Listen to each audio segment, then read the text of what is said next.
반갑습니다. 2월 24일 수요일 유양 새벽 묵상입니다. 우리 함께 묵도하심으로 하나님의 보좌 앞에 나아갑시다. 존귀하신 하나님 아버지, 우리를 사랑하시되 이 모습 그대로 이 새벽에도 받아주시고 하나님 앞에 예배자로 설 수 있도록 허락하심을 감사드립니다.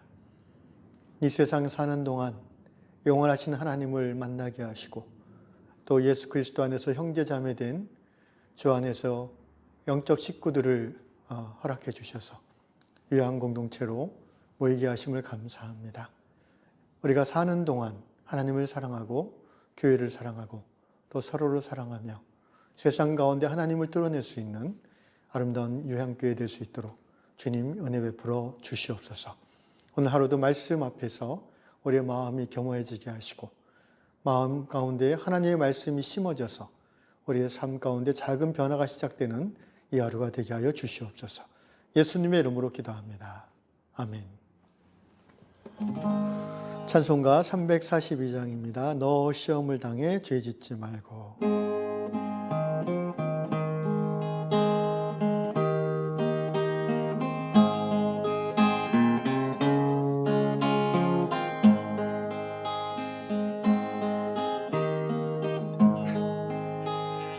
너 시험을 당해 죄짓지 말고 너 용기를 다해 꼭 물리쳐라.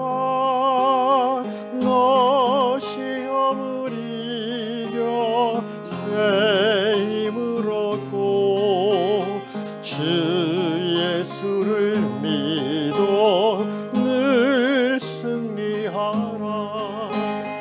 우리 구주의 힘과 그의 위로를 빌라. 주님 내 편에 서서 항상 도우시리. 내 친구를 삼가 잘 선택하고 너행을 삼가 늘 조심하라. 너 열심을 다해 늘 충성하고 온 정성을 다해 주 봉사하라. 우리 구주의 힘과 그의 위로를 빌라. 주님 내 편에 서서 항상 도우시리. 잘 이기는 자는 상 받으리니 너 낙심치 말고 늘 전진하라. 내 구세주 예수 힘 주시리니 주 예수를 믿어 늘 승리하라. 우리 구주의 힘과 그의 위로를 빌라. 주님 내 편에 서 항상 도우시리. 우리 구주의 힘과 그의 위로를 빌라. 주님 내 편에 서서 항상 도우시리.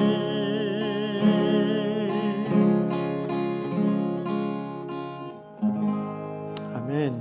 하나님께서 주시는 말씀 구약 한 곳, 신약 한 곳을 보겠습니다. 구약 성경 전도서 4장 12절입니다. 한 사람이면 패하겠거니와 두 사람이면 맞설 수 있나니 세 겹줄은 쉽게 끊어지지 아니하느니라. 갈라디아서 6장 2절 말씀입니다. 너희가 짐을 서로 지라. 그리하여 그리스도의 법을 성취하라. 아멘. 사도 바울의 서신서들은 전부 다 교회를 향한 서신서들입니다. 한 개인에게 준 편지가 아니라 그 지역의 교회 공동체에 주시는 하나님의 말씀을 담은 서신서들이라는 것이죠.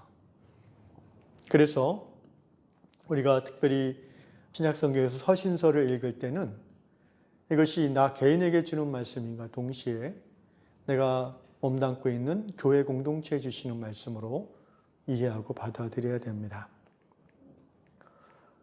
교회의 원형은 하나님이십니다.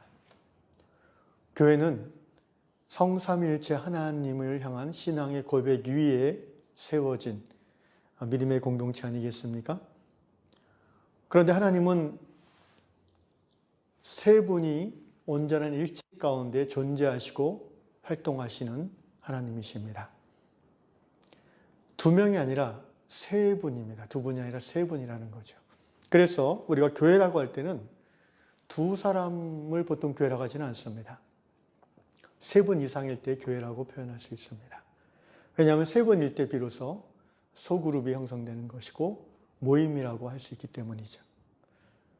교회는 성부와 성자와 성령이 서로 구별되지만 온전한 하나됨을 항상 존재적으로 그리고 그 행위에 있어서 유지하시는 것처럼 서로 다른 사람들이 서로 다른 배경을 가지고 또 다른 성품과 또 사회적인 신분과 여러 가지 다름을 가지고 모였지만 한 분 하나님을 아버지라 고백하고 또 한 분 예수를 주님으로 받아들이며 그리고 한 분이신 성령님의 인도함에 삶을 맡겨드리는 그런 사람들이 모이는 신앙의 공동체입니다. 그래서 서로 다르기 때문에 하나 될 수 없는 것이 보통 사람이지만 교회는 삼일체 하나님을 본받아 하나 될 수 있고 또 하나 되게 힘쓰는 공동체인 것입니다.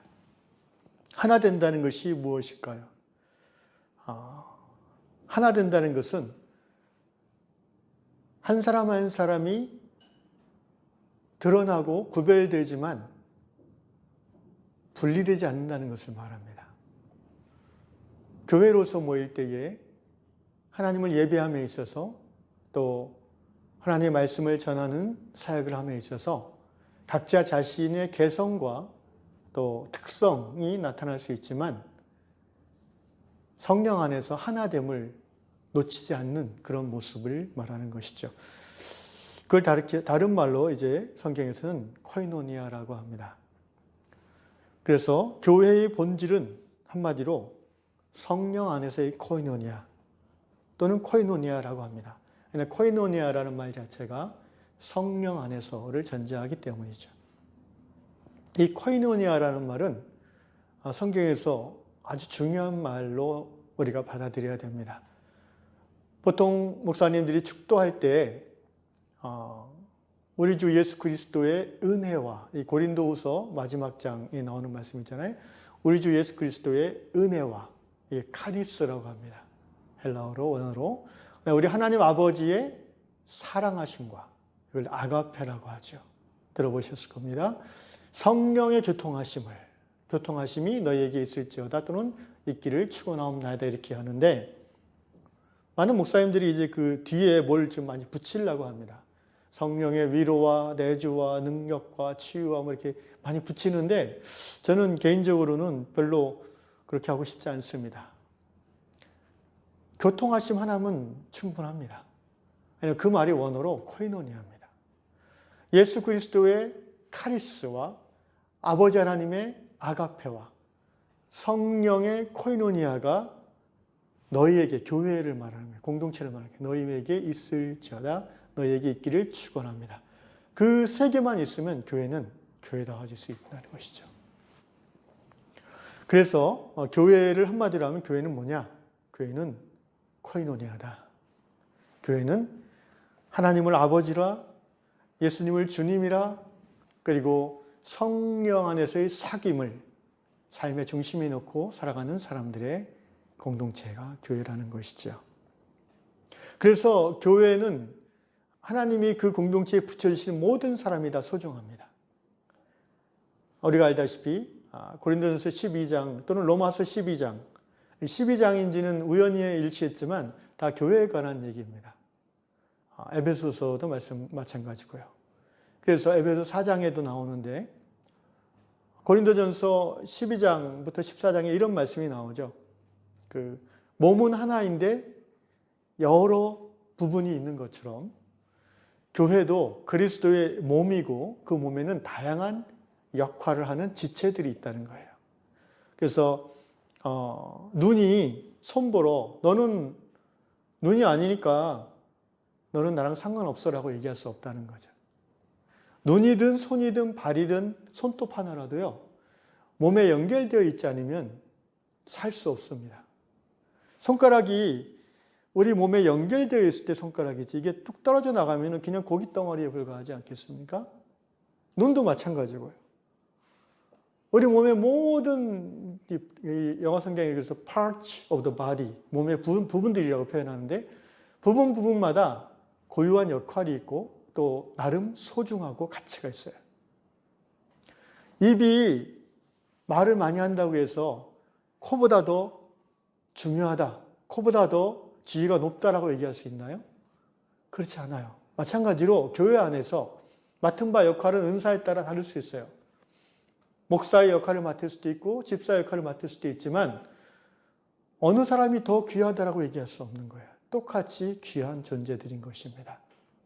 그래서 각 사람이 하나님 주신 은사와 재능을 따라서 교회를 섬기되 각자가 자신의 부르심 받은 자리에서 청지기의 자세로 믿음으로 섬길 때에 그 교회가 전체적으로 건강해지는 거죠. 그리고 또 하나 중요한 게 서로 각자가 은사를 따라 섬기는 가운데 성령 안에서 하나됨을 유지해야 됩니다. 소위 교통이 있어야 됩니다. 깊은 교통이 있어야죠. 왜냐하면 교회 안에서 여러 가지 사역을 하려 치면은 성격들이 다 나오고 또 생각하는 바가 다르기 때문에 의견 충돌이 날 수도 있고 그래서 상처받고 싸우고 뭐 이런 일들이 비일비재하지 않습니까? 어떤 사역보다도 중요한 것이 하나됨이라는 거예요. 그리고 그 하나됨의 시작은 어딘지 아십니까? 예배입니다. 함께 하나님을 바라볼 때 우리는 하나됨을 누릴 수 있는 힘을 얻을 수 있어요. 그래서 하나님과의 사귐을 코이노니아에는 두 가지 단계, 하나님과의 사귐이 있고 그 예배죠. 그다음에 성도 간의 사귐이 있어요. 그걸 이제 교제라고 하죠. 그래서 교회는 이 두 가지의 중심을 갖고 자라나는 움직이는 공동체입니다. 그래서 정말 교회는요, 식구예요. 영적 가족이에요. spiritual family라고 그러죠. 다른 말로 확대 가족이라는 말도 씁니다. 그러니까 혈연에 의한 가족도 가족이지만 영적으로 한 피바다 한 몸 이룬 찬송가 가사 그대로 형제 자매들이 모이는 가족. 그래서 옛날 분들은 권속이라는 말을 많이 썼어요. 이게 가족이란 말입니다. 제가 여러 곳의 다양한 교회들을 젊었을 때 경험했습니다. 일부러 많이 돌아다녔습니다. 신학대학원 이제 93년에 제가 입학을 했는데 1학년 때는요, 그 전도사 사역을 안 해도 학교에서 인정을 해줘요. 대신에 그 여러 교회를 주일날 순방하는 걸 권면합니다. 가서 예배를 드려보라는 거죠. 그리고 그 예배 참석증을 그 교회 주보를 갖다 내면은 이제 전도사 사역을 안 해도 인정을 해줍니다. 그래서 제가 여러 곳을 일부러 가봤어요. 카톨릭도 가봤고요, 명동 성당도 가보고 또 심지어 마포에 있는 그리스 정교회도 가서 예배를 참석해봤습니다. 색다르고 재밌더라고요. 물론 느껴지는 겉으로 보여지는 형식은 많이 다른데 그 안에서 드러나는 것은 역시 똑같이 하나님이었죠. 제가 1995년에 캐나다를 약 3주간 다녀온 적이 있습니다.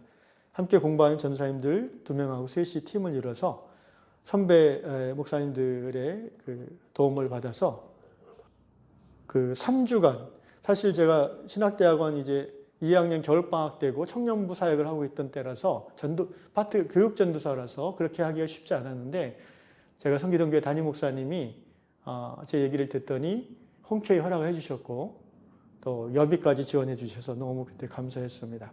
3주간 뭘 했냐면은 캐나다에 있는 메노나이트 공동체를 돌아봤어요.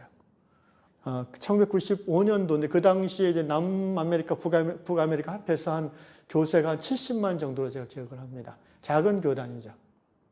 근데 이 메노나이트가 왜 제가 관심이 있었냐면은 종교개혁사를 공부하면서 16세기 이제 마틴 루터와 요한 켈빈에 의한 찌빙글리에 의한 그런 소위 그걸 이제 메이저 레포메이션이라고 그래요. 주 종교개혁이라고 그러는데 그것과 구별되게 소위 마이너 레포메이션이라고 하는 작은 종교개혁들이 있었는데 그 중에 하나가 이제 메노 시몬에 의한 종교개혁이고 또 하나는 후터에 의한 종교개혁이었습니다. 후터라이트, 메노나이트 이렇게 얘기를 하는데 지금까지도 이 메노 시몬에 의한 종교개혁을 통해 생성된 이 메노나이트 교회는 유지되고 있습니다.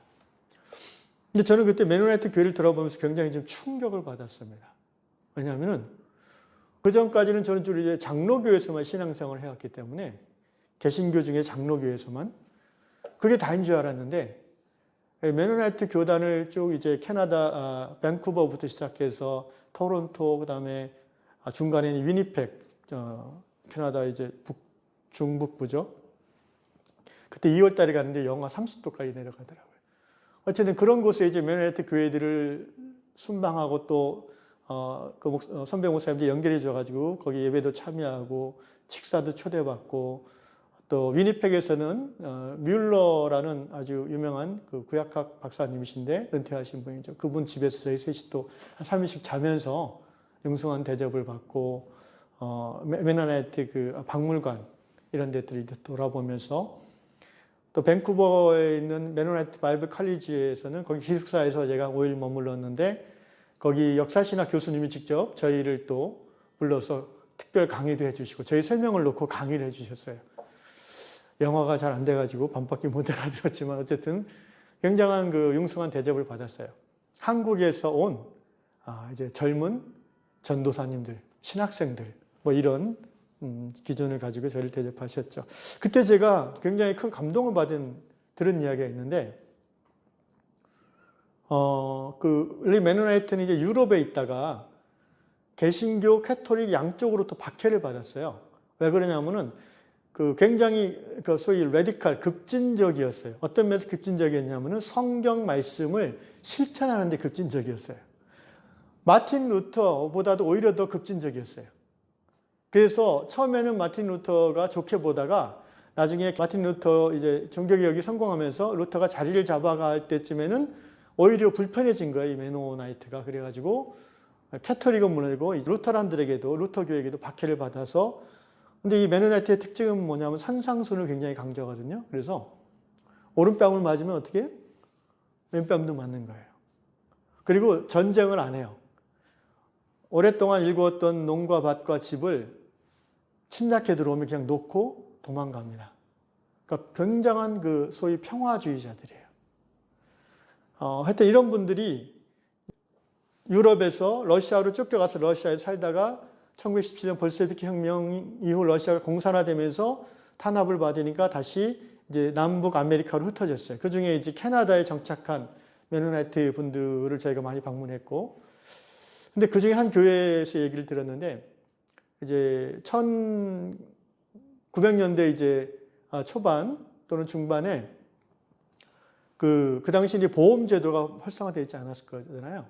근데 메노나이트, 시골에 있는 메노나이트 교회 한 100명이 모이는 교회가 있다. 거기 메노나이트 교단은 큰 교회는 없어요. 150명 정도, 200명은 굉장히 큰 교회입니다. 그런데 한 100명 되는 교회에서 이제 제가 농사를 지어요. 그죠? 근데 어느 날 어떤 그 멤버 중에 한 분 집이 불이 났어요. 되게 목재로 다 지었으니까 창고까지 훌라당 다 탄 거예요. 그래가지고, 굉장히 큰 재앙이 닥친 거죠. 그런데 그때 교회에서 이 재앙당한 분에 대해서 어떻게 하냐면은 전교인들이 팔을 걷어붙이고 나서는 거예요. 그래가지고 하루 날을 정해서 물론 이제 임시적으로 재워주고 그 재앙당한 분들 가족들을 자기 집에 초대해서 재우고 입히고 먹히고 하면서 한 2주 정도 전교인이 일주일에 하루 이틀 시간을 내가지고는 그 집의 털을 싹 정리하고 거기다가 온갖 나무를 다 갖고 와서 나무로 딱 지어주는 거예요, 집을. 세간까지 다 만들어져요. 물론 재앙당한 그분도 같이 일을 하죠. 그래서 한 2주 만에 뚝딱뚝딱 해서 다 해치우는 거예요. 그래서 그때 제가 들은 기억에 남는 말이 메노나이트 교회 성도들은 보험을 들지 않습니다. 그런 말이 제가 굉장히 기억에 남았어요. 제가 충격을 받은 거죠, 그때. 아, 이게 교회구나. 우린 교회 그러면 그냥 일주일에 한 번 가서 앉아있고 종교기관인데, 목사님은 굉장히 멀리만 느껴지고, 물론 친한 사람이 많이 있지만, 서로 뭐 직장이 달라지고, 뭐 나중에 뭐 결혼하고 그러면 또 교회를 옮기잖아요. 큰 이유도 없이 옮겨요. 좀 멀다고. 그런데 가족이 좀 멀다고 해서 가족이 안 되는 건가? 제가 뭐 그런 생각을 그때 하면서 제가 갖고 있던 신학대학원 3학년, 전도사 2년, 3년 차인 사람이지만 내가 교회가 뭔지를 잘 몰랐구나라는 깨달음이 있었어요. 그래서 그 후로 제가 이제 돌아와서 교회에 대한 그 학문적 집중을 좀 했었습니다. 교회가 뭔가라는 그 화두를 계속 붙잡고 관찰하고 묵상했고 지금까지도 이제 30여 년이 가까운 지난 지금까지도 교회가 무엇인가는 저의 중요한 신학적 화두입니다. 오늘 본문 말씀에 보면 한 사람이면 패하겠거니와 두 사람이면 맞설 수 있나니 세 겹줄은 쉽게 끊어지지 아니하니라. 이게 이 밧줄을 말하는 거예요. 한 겹, 두 겹이 아니라 세 겹을 이렇게 막 꽈서 만든 밧줄이 얼마나 튼튼해요. 이게 전도서에 나타난 교회의 모습입니다. 성령 안에서의 결속이죠.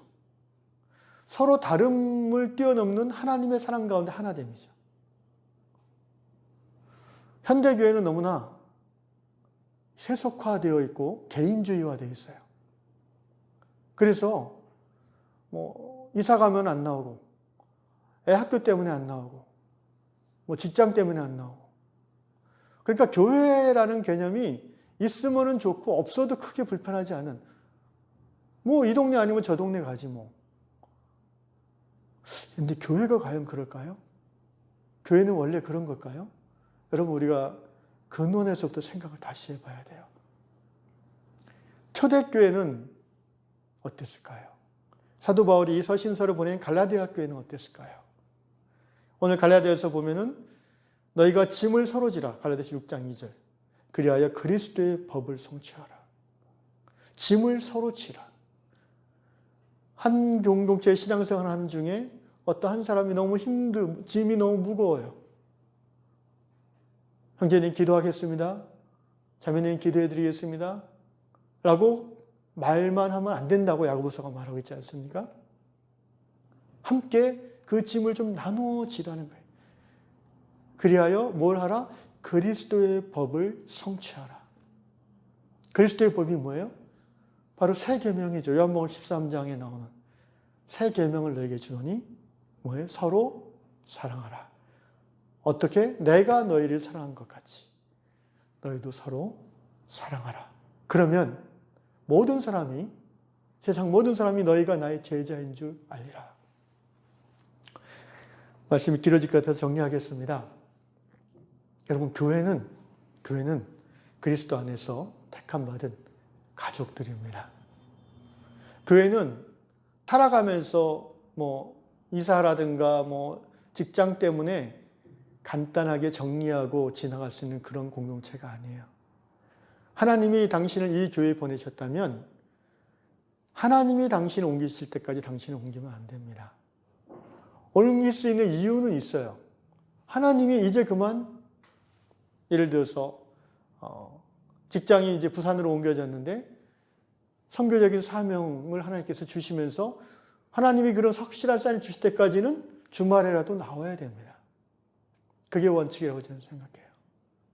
그리고 갈 때 가더라도 뭔가 이렇게 슬그머니 사라진다든지 막 누구 욕하면서 나간다든지 그런 것은 굉장히 영적으로 데미지가 커요. 가도. 저는 개척교회 할 때도 다른 교회 가신다는 분에 대해서 한 번도 싫은 소리 하지 않았습니다. 그리고 가능하면 권면했습니다. 다음 주 예배에 같이 와서 축복기도 받고 가십시오. 저희가 모두 당신을 축복해주고 싶습니다. 교회는 그렇게 쉽게 왔다 쉽게 가는 곳이 아니에요. 가족을 그렇게 마음대로 바꿀 수 없는 것처럼 말입니다. 그리고 교회는 그리스도의 법을 성취하기 위해서 서로를 사랑하는 곳입니다. 요한복음 13장 그 말씀에서 놀라운 것은요, 너희가 그렇게 서로 사랑하면 저절로 선교와 전도가 이루어진다고 그랬어요. 세상 사람들이 너희가 내 제자인 줄 알리란 말은 뭐예요? 이 사람이 예수 믿는구나라는 것을 안다는 거예요. 누가? 세상 사람들이. 교회 안에서야 이미 다 아는 거잖아요. 어떻게 그렇게 압니까? 교회 안에서 사랑하는 연습을 통해서 사랑할 수 있는 힘과 능력이 생기는 거예요. 세상 직장에서 동네에서 사랑하기 어려운 사람과의 관계 속에서 교회에서 받은 그 사랑과 교회에서 연습한 그 훈련된 그 사랑의 힘으로 그 사람을 포용하고 품을 때에 그 사람이 당신 이 사람 교회 다니지 예수 믿지라고 알게 된다는 거예요. 전도는 그냥 교회 와봐라고 끌어오는 것도 전도일 수 있지만 먼저 전도해야 되는 전도는 우리의 일상 삶 속에서 우리 안에 계신 그분이 드러나게끔 하는 게 전도라고 생각합니다. 그렇습니다. 교회는 코이노니아입니다. 교회는 한 하나님을 아버지로, 한 주 예수 그리스도를 주님으로, 그리고 한 성령의 인도함을 따라 서로 사랑하는 공동체입니다. 이러한 공동체가 이러한 하나님을 기쁘시게 하는 교회가 되어져 가기를 예수님의 이름으로 축원합니다. 기도하겠습니다. 사랑의 주님, 우리를 이 유양 공동체의 한 멤버로 불러주셔서 감사합니다. 여러 가지 이유로 이 요양 공동체의 멤버가 된 사람들이 있지만 주님, 지금 우리가 이곳에 지체로 있음을 하나님이 우리를 보내셨음을 인함인 것을 고백하며 감사를 드립니다. 간절히 기도하오니 우리 요양 공동체가 서로의 짐을 함께 지는 공동체가 되게 하여 주옵소서. 그리하여 그리스도의 사랑의 법을 성취함으로 세상 가운데에서 우리의 삶을 통해서 우리 안에 계신 하나님이 드러나는 그러한 교회가 되게 하여 주시옵소서. 예수님의 이름으로 기도합니다. 아멘. 주기도문으로 마칩니다. 하늘에 계신 우리 아버지, 아버지의 이름을 거룩하게 하시며 아버지의 나라가 오게 하시며 아버지의 뜻이 하늘에서 같이 땅에서도 이루어지게 하소서. 오늘 우리에게 일용할 양식을 주시고 우리가 우리에게 잘못한 사람을 용서해 준 것 같이 우리 죄를 용서해 주시고 우리를 시험에 빠지지 않게 하시고 악에서 구하소서. 나라와 권능과 영광이 영원히 아버지의 것입니다. 아멘.